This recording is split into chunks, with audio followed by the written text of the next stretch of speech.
대신에 어떻게 하느냐? 데이터 프레임은 값이 틀려요. 얘는 숫자형이고요. 얘는 문자형이고요. 우리가 엑셀에 저장되는 거는 대부분 다 R에서 보면은 데이터 프레임으로 다 저장되어 있는 거예요. 이해되셨죠?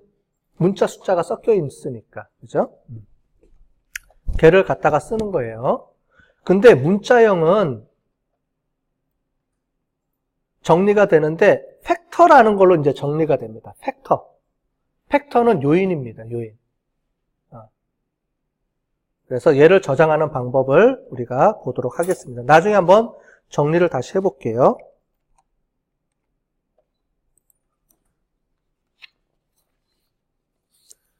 자, 한번 만들어 보고요. 쉬었다가 우리가 데이터를 갖고 와서 한번 해볼게요. 실제 데이터를 갖고 와서 보면 훨씬 더 이해가 빠르니까. 자, 여기다가 자, 베리어블 하나의 변수 행을 만들어 볼게요.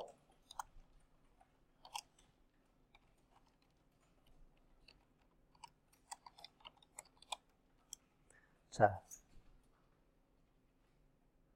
무슨 말이냐면 숫자형 행을 만든 거예요. 숫자 열을 하나를. 자, 이렇게 해서 만들어서 컨트롤 엔터. 그러면은 오른쪽에 변수로 값이 저장이 돼 있죠? 자, 이번에는 to. 자, 이렇게 해서 묶어서 행을 하나를 만드는데, 자, 이렇게 해서 하나를 만들어 볼게요. 우리가 알고 있는 것대로. M이면 남자, F, 여자.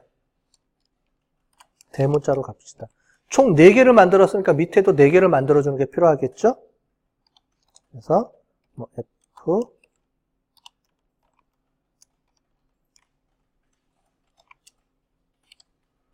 자, 이거.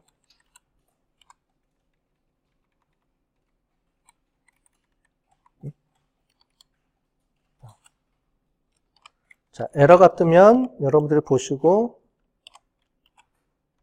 만들어주면 돼요. 자, 됐죠? 하나는 숫자고요. 하나는 문자예요. 자, 그러면 아까 전에 가로, 세로 이렇게 묶어주면 되잖아요. 묶어주면 되는데 지금 우리가 봤던 자, 벡터를 가지고 행렬로 묶어주면 돼요. 그런데 행렬은 뭐라 그랬죠? 데이터 변수형이 같은 것끼리 묶여요. 그러니까 뭐냐면 문자형, 숫자형을 엑셀처럼 합치면 행렬에서는 못 합쳐져요. 에러가 나요. 왜냐하면 숫자형하고 문자형은 별도이기 때문에. 그래서 쓰는 게 데이터 프레임이라는 겁니다. 그렇게만 이해를 하시고 앞으로 우리가 하는 거는 전부 다 데이터 프레임이다. 이렇게 이해하시면 돼요. 그래서 딱 2가지만 써요. 통계에서는 벡터하고 데이터 프레임만 씁니다. 다른 거는 거의 안 씁니다. 이 2가지만 이해하시면 되겠죠?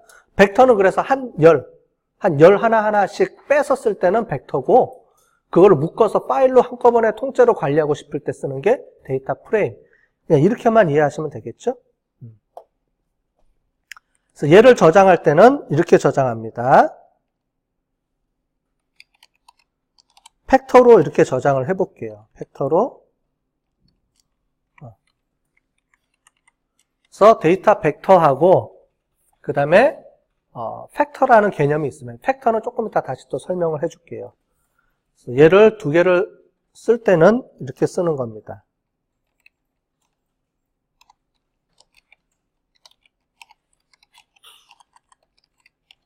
데이터 프레임 해주고요. 첫 번째는 id로 이렇게 들어오고 두 번째는 이렇게 정리해서 쓰겠다 이거예요.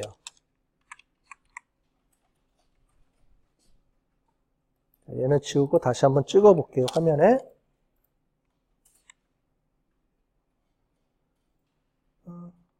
VAR2를 안 만들었네, 제가. 자, 이렇게 정리가 됐죠? 그리고 DF를 해주면 이렇게 뜹니다.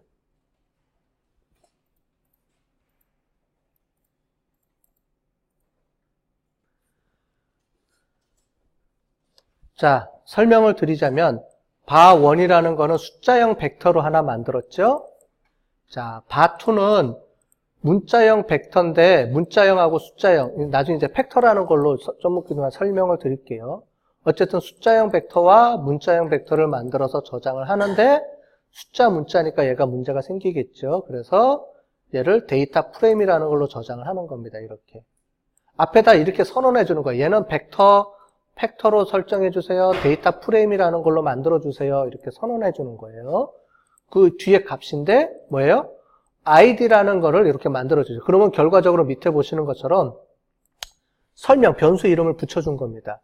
근데 얘는 데이터 1의 1, 2, 3, 4 값을 이렇게 쓰는 거예요. 그럼 어떻게 돼요? 이렇게 id 1번, 2번, 3번, 4번 이렇게 저장이 되죠. 그죠? 자, 그 다음에 얘 섹스라는 걸로 해가지고 이렇게 성별로 이렇게 붙여놓은 게가 여기에 붙여지죠. 되셨죠? 그러니까 엑셀에서 보는 것처럼 이제 정리가 돼서 나오죠.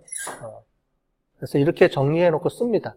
자, 그러면 데이터 프레임이 중요한 게 뭐냐면 아까 전에 이 변수들은 이렇게 쳐야 되는데 데이터 프레임은 오른쪽에 보는 것처럼 df라고 써있죠? df를 더블 클릭해 보세요. 마우스로.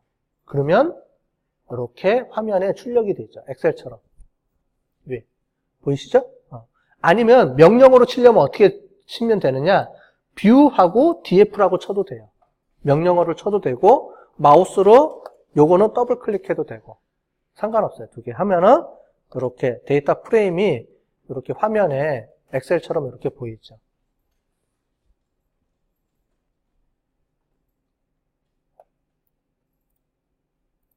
됐어요? 그래서 오늘 뭐 어려운 거 없죠? 두 가지만 이해하면 돼요. 벡터하고 데이터 프레임만 이해하시면 돼요. 벡터는 값 하나를 얘기하니까 값 한 줄 한 줄을 벡터라고 부르고 그거를 묶어놓은 거를 데이터 프레임이라고 한다. 이렇게 이해하시면 되겠어요. 우리가 앞으로 관리할 때는 전부 다 데이터 프레임에다가 값을 모아놓고 필요할 때마다 거기서 하나씩 벡터로 출력해서 계산하는 거예요. 이해되셨죠? 데이터 프레임으로 모아서 파일을 다 관리하고 데이터를 그 중에 하나씩 데이터 벡터를 갖고 와서 이제 설정해 준다. 이것만 이해를 하시면 되겠어요. 그 다음에 우리 리스트랑 이런 것도 있는데 더 설명하면은 더 헷갈릴 것 같아요. 계속. 그죠? 여러분들 머릿속에 너무 아까 전에 행렬, 배열 헷갈리죠? 머릿속에서 잊어버리셔도 됩니다. 굳이 안 쓰니까. 그냥 벡터하고 데이터 프레임만 이해하시면 되겠어요. 그냥 저런 게 있다라고만 이해하시면 되겠어요.